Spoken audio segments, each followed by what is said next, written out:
La maison de la lanterne, à Lichtensteig, de la vision jusqu'à la transformation.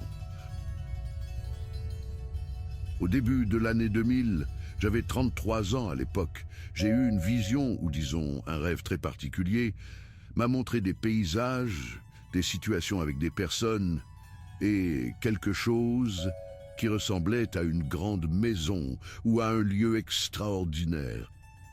Cela s'accompagnait d'un sentiment de beauté insaisissable et d'être enfin chez soi, que je n'avais encore jamais connu et qui m'était pourtant si familier que j'ai commencé à le désirer et à le rechercher de tout mon âme.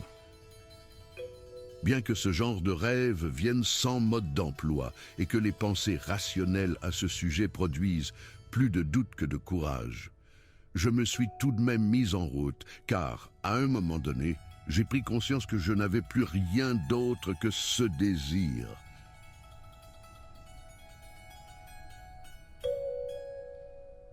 Après 6 ans, j'ai atterri dans cette propriété en décembre 2006 à Lichtensteig, sachant seulement qu'il s'agissait désormais de cette grande maison.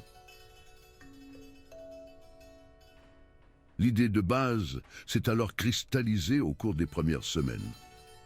Un lieu d'humanité, en allemand Ort der Menschlichkeit, accessible à tous.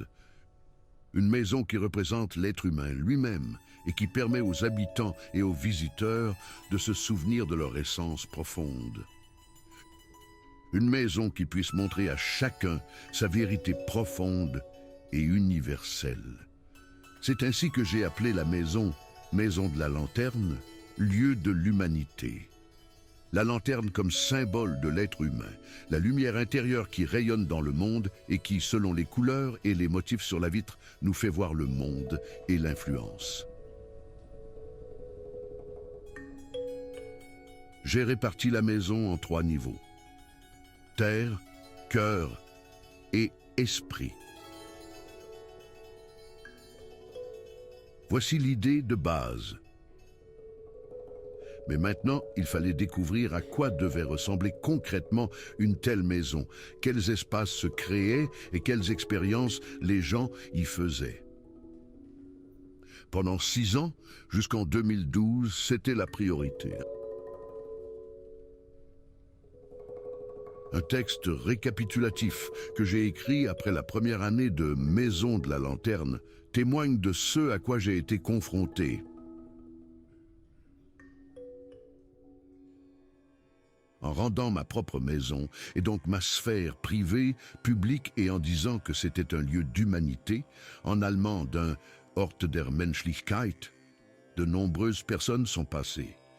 De Lichtensteig, du Toggenburg, de nombreuses régions de la Suisse, des jeunes aux vieux. Quels que soient leurs besoins, leurs soucis et leurs problèmes, leur philosophie et leur conception de la vie, leurs idées et leurs rêves, je les ai écoutés. Quelles que soient les attentes et les espoirs de ces personnes, je ne le connaissais pas au début, et cela m'était souvent masqué, même plus tard.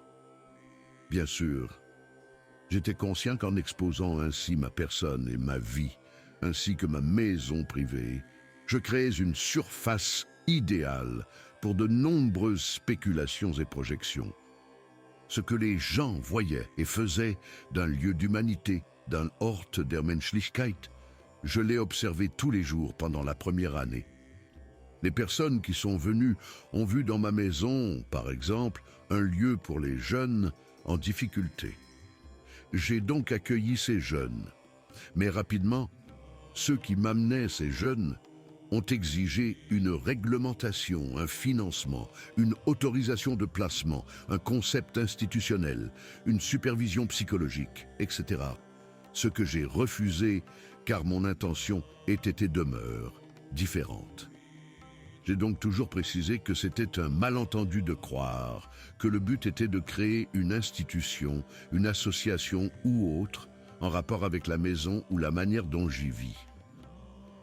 Je n'avais pas non plus l'intention de créer un établissement thérapeutique, un foyer, un logement accompagné pour jeunes en difficulté ou marginaux, un groupe d'habitation socio-pédagogique ou toute autre chose de ce genre.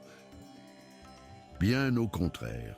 En outre, j'ai toujours précisé que je n'avais pas l'intention de gagner de l'argent avec ma maison, un lieu d'humanité, un lieu de Menschlichkeit. Comme j'ai choisi d'être disponible 24 heures sur 24 pour tous les gens, et que je n'avais donc pas le temps de gagner de l'argent, je ne vivais que des dons privés, de la nourriture et de ce que les gens m'offraient. Comme il est impensable pour la plupart des gens de mener une telle vie, des spéculations sont apparues sur des motifs soi-disant cachés, malveillants ou même immoraux. La méfiance et la peur se sont installées, même si tout le monde pouvait passer pour se convaincre du contraire.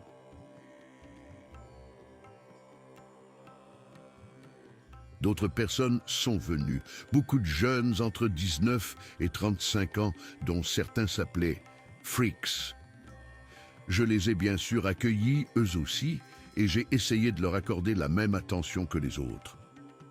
Eux aussi m'ont raconté leur version de ce que signifie être un être humain, leurs soucis et leurs besoins, ce qu'ils considéraient comme bien et mal, quelle était leur explication du monde.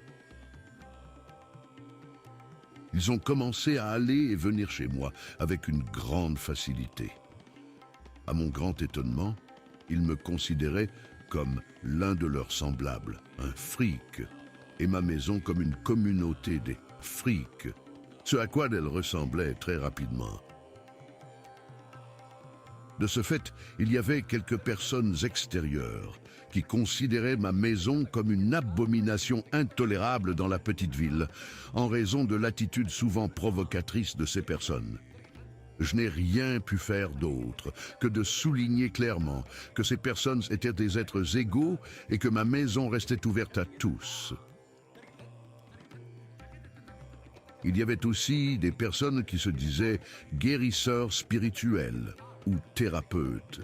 J'ai également mis ma maison à leur disposition sans préjugés, mais j'ai précisé que mon objectif n'était pas de générer de l'argent ou des concepts de croyance, mais de développer la capacité d'humanité inhérente à chaque être humain.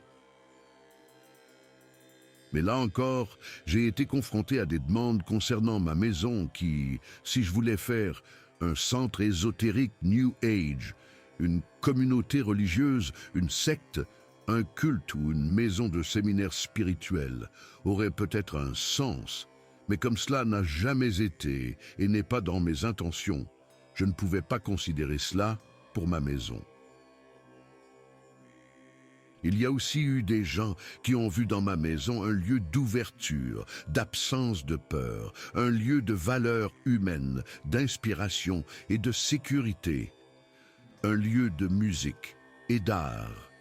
Et d'autres sont venus qui ont reconnu dans un lieu d'humanité comme moi un domicile. Mais pour une raison que j'ignore, ce sont justement ces personnes qui ne pouvaient pas s'inscrire à la commune. Le maire de la ville m'a suggéré de gérer une maison ailleurs et nous a demandé d'échanger notre maison contre une maison quelque part, dans une réserve naturelle, et de quitter la petite ville.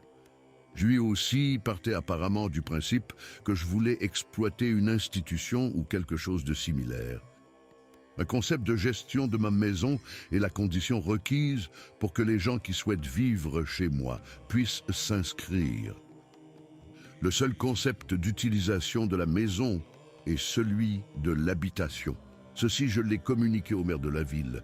Je lui ai aussi rappelé qu'il violait la loi, car toute personne vivant en Suisse est obligée de s'inscrire dans sa commune de résidence. Afin de dissiper tout malentendu, je lui ai écrit dans une lettre ouverte que toute la maison de la lanterne était mon domicile. En tant que tel, ce que je vis chez moi n'est, à ma connaissance, soumis à aucune obligation conceptuelle et est généralement décrit comme relevant de la sphère privée.